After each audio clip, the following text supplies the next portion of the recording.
All right, your strength. First on the list, overhead squats. This is going to be essentially a warm-up building up to the snatch, so keep it light. Tarkan just happens to have weight on his bar, but many of you will be going with just a barbell, a PVC, or even a training bar. Every minute on the minute, 3 sets of 5 reps. So in order to get that bar up overhead, you can do a couple things. You can do a clean, get it to your shoulders. You're gonna give it a dip drive to get it up overhead. Get your hand position wide now. This is something people often forget. Now we're gonna give it a dip drive to get it up overhead and punch that bar up. I wanna see his armpits facing me. I wanna see those arms locked out, and he's thinking about bending that bar in half. He's taking a nice breath of air in, drawing that navel in towards his spine and going down into that overhead squat. He's gonna do 5 reps here. We wanna see those elbows locked out the entire time. We don't wanna see him coming up on his toes.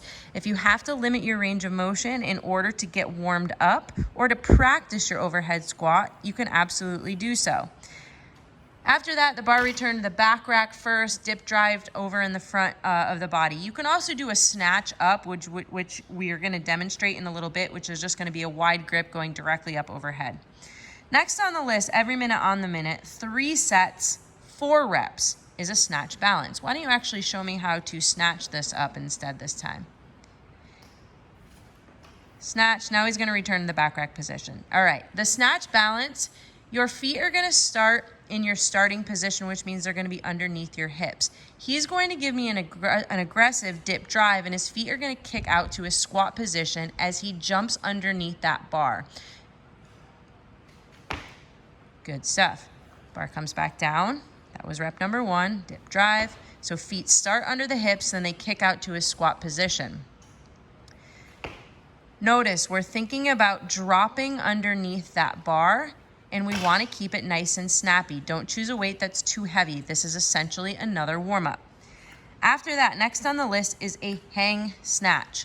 So we're gonna pick that bar up. We're gonna have a nice wide grip. How wide? That bar should sit within your hip crease.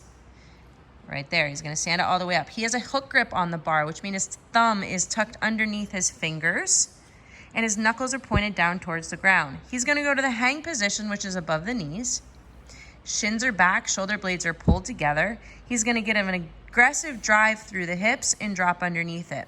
Really focusing on driving those feet into the ground, really thinking about the power of the legs to get that bar up, and then an aggressive jump underneath it.